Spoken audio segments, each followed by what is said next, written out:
Saya baru berusia 13 tahun ketika ayah saya mengusir saya dari rumahnya dengan pakaian yang melekat di tubuh. Kamu dosa besar, Aisyah.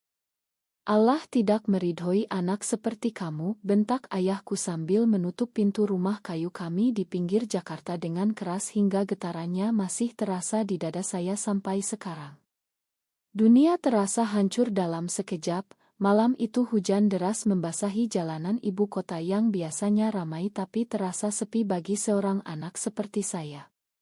Saya berjalan tanpa tujuan, kaki telanjang menyentuh aspal dingin, air mata bercampur hujan, dan pertanyaan yang sama terus berputar di kepala. Mengapa perasaan saya terhadap teman sekelas perempuan bisa membuat keluarga saya membenci saya begitu dalam? Ibu hanya menangis di belakang ayah, tidak berani bicara, sementara kakak laki-laki saya menatap saya seolah saya sudah bukan bagian dari keluarga lagi. Saya ingat betul bagaimana Ustadz di masjid dekat rumah pernah berkhotbah tentang dosa Nabi Lut, dan ayah selalu mengangguk setuju. Malam itu, setelah berjam-jam berjalan, saya sampai di taman kecil dekat stasiun Gambir. Bangku kayu basah itu menjadi tempat saya duduk, meringkuk, mencoba melindungi diri dari angin malam. Saya tidak tahu harus kemana, tidak punya uang, tidak punya saudara yang mau menerima. Tiba-tiba seorang wanita paruh baya mendekat, membawa payung dan sebungkus roti. "Nak, kamu kenapa duduk sendirian di sini? Malam-malam begini berbahaya," katanya lembut, suaranya seperti angin hangat di tengah badai. Saya tidak menjawab, hanya menangis lebih keras. Dia duduk di samping saya, memberikan roti itu, dan berkata pelan, "Allah sayang semua anaknya, tapi kadang manusia yang membuat aturan sendiri." Namanya Bu Nurul, saya tahu nanti, tapi saat itu dia hanya seorang ibu asing yang memberi saya tempat berteduh sebentar sebelum pergi karena dia harus pulang ke keluarganya sendiri. Malam itu saya tidur di bangku taman, dan itu adalah awal dari segalanya. Pagi harinya, saya bangun dengan badan kaku, perut lapar, dan hati yang penuh tanya. Apakah saya benar-benar monster seperti yang ayah bilang? Saya mencoba sholat di masjid kecil dekat taman, tapi air mata terus jatuh saat membaca ayat-ayat yang dulu saya hafal. Beberapa hari berikutnya saya hidup dari mengemis dan tidur di sudut-sudut taman atau bawah jembatan. Teman-teman sekolah yang dulu dekat mulai menjauh setelah kabar tersebar. Saya merasa sendirian di negeri sendiri. Suatu sore, seorang pekerja sosial menemukan saya dan membawa saya ke panti asuhan kecil di pinggiran Jakarta. Di sana saya belajar bertahan, belajar bahwa hidup tidak selalu adil, tapi saya masih berusaha memahami mengapa Tuhan memberi saya perasaan ini jika memang dosa. Bu Nurul tidak pernah saya lupakan, wajah baiknya itu sering muncul di mimpi saya. Tahun-tahun berlalu, saya tumbuh menjadi remaja yang lebih kuat, tapi luka di dada tetap ada. Saya mulai bekerja paruh waktu sebagai pembantu di rumah-rumah orang, sekolah malam, dan perlahan membangun hidup baru. Tapi setiap kali sholat, pertanyaan itu kembali, apakah saya harus mengubah diri demi keluarga, atau tetap jujur pada diri sendiri meski dunia menolak? 10 tahun kemudian, saya sudah berusia 23 tahun, tinggal di sebuah kos kecil di Tebet, Jakarta Selatan. Nama saya masih Aisyah, tapi teman-teman memanggil saya Ayah. Saya bekerja sebagai guru les priat anak-anak di sebuah lembaga pendidikan kecil, hidup sederhana tapi mandiri. Panti asuhan dulu telah menjadi rumah kedua, tapi saya tahu saya tidak bisa selamanya bergantung pada mereka. Setiap malam saya masih ingat malam pengusiran itu, suara ayah yang penuh amarah, dan wajah ibu yang penuh air mata. Saya jarang pulang, hanya sekali setahun mengirim uang lewat pos tanpa alamat balik. Keluarga saya seolah menghapus nama saya dari silsilah. Di lembaga les itu saya bertemu Lila, gadis cantik berusia 21 tahun yang bekerja sebagai asisten guru. Senyumnya hangat, matanya lembut, dan cara dia berbicara tentang buku-buku membuat hati saya berdegup. Awalnya saya takut, ingat betul bagaimana perasaan seperti ini pernah menghancurkan hidup saya. Tapi Lila berbeda, dia mendekat pelan, bertanya tentang mimpi saya, tentang masa kecil yang saya hindari ceritakan. Suatu hari setelah les selesai, kami duduk di kai kecil dekat sekolah. Ayah, kamu selalu kelihatan sedih kalau bicara tentang keluarga. Cerita dong, katanya lembut. Saya ragu, tapi akhirnya cerita keluar, tentang malam hujan di usia 13, tentang bangku taman, tentang Bu Nurul. Lila mendengarkan tanpa menghakimi, hanya memegang tangan saya pelan. Kamu kuat sekali, bisiknya. Malam itu kami berjalan pulang bersama, dan untuk pertama kali setelah bertahun-tahun saya merasa tidak sendirian. Tapi di dalam hati, pertanyaan agama masih menggema.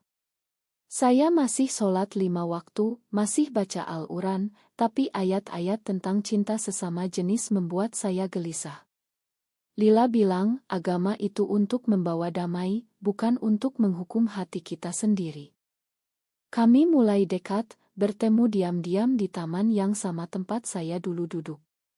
Lila bercerita tentang ibunya, seorang janda yang tinggal di rumah sederhana di Depok, yang selalu mengajarkan nilai-nilai keluarga tapi juga penuh kasih. Saya tidak tahu saat itu bahwa ibu Lila adalah Bu Nurul. Konflik batin saya semakin besar. Di satu sisi, saya bahagia bersama Lila, di sisi lain saya takut menyakiti keluarganya seperti saya pernah disakiti. Suatu malam, setelah kami berpelukan di taman itu, saya pulang dan menangis sendirian. Apakah saya egois karena ingin bahagia? Apakah Tuhan akan mengampuni saya? Saya mencoba berbicara dengan ustadz di masjid dekat kos, tapi jawabannya selalu sama, tobat, nak. Ini ujian. Tapi hati saya tidak mau berubah. Lila memperkenalkan saya ke keluarganya secara perlahan. Pertama hanya cerita, lalu Oto. Bu Nurul, katanya, adalah wanita yang sangat penyayang. Saya merasa ada sesuatu yang familiar, tapi saya abaikan. Hidup kami berjalan tenang beberapa bulan, sampai hari ketika Lila mengajak saya makan malam di rumahnya. Rumah Lila di Depok sederhana, halaman kecil dengan pohon mangga, mirip rumah kami dulu sebelum semuanya hancur. Saat pintu terbuka, Bu Nurul berdiri di sana dengan senyum ramah. Wajahnya masih sama seperti 10 tahun lalu, hanya lebih tua. Matanya melebar saat melihat saya. Kamu anak yang dulu di taman, tanyanya pelan. Dunia saya berhenti. Lila bingung, Bu, kenal ayah. Bu Nurul mengangguk pelan, mengajak kami masuk. Malam itu kami duduk di ruang tamu, teh hangat di tangan, dan cerita lama terbuka kembali. Bu Nurul ingat malam hujan itu, bagaimana dia ingin membawa saya pulang tapi takut suaminya yang sudah meninggal dulu tidak setuju. Saya hanya bisa beri roti dan doa, katanya dengan suara bergetar. Lila terkejut, tapi senyumnya tetap ada. Tapi suasana berubah ketika Bu Nurul bertanya tentang hubungan kami. Kalian lebih dari teman, tanyanya hati-hati. Saya mengangguk. Wajah Bu Nurul berubah, campuran antara kasih dan ketakutan. Anakku, saya tahu perasaanmu, tapi ini bukan jalan yang benar menurut agama kita. Keluarga Lila, tetangga, masjid mereka tidak akan terima. Lila memegang tangan saya erat. Bu, ayah sudah menderita cukup. Kami saling mencintai. Debat pertama terjadi malam itu. Bu Nurul bicara tentang ayat-ayat Al-Quran yang dia hafal, tentang kehormatan keluarga, tentang bagaimana masyarakat Indonesia melihat hal seperti ini sebagai aib. Saya mendengarkan, hati saya sakit, tapi saya balas pelan, Bu, saya juga sholat, saya juga takut dosa. Tapi kalau Tuhan memberi perasaan ini, kenapa harus saya bunuh? Tidak ada yang menang malam itu. Bu Nurul menangis, Lila menangis, saya diam. Keesokan harinya, saya pulang dengan hati berat. Di kos, saya menelepon ibu saya yang sudah lama tidak bicara. Suaranya dingin, kamu masih saja begitu, Aisyah. Konflik semakin dalam. Lila dan saya terus bertemu, tapi sekarang ada bayangan Bu Nurul. Saya mulai meragukan segalanya lagi. Apakah cinta kami layak menyakiti orang yang pernah menolong saya? Lila bilang kami harus sabar, tapi saya tahu badai baru saja mulai.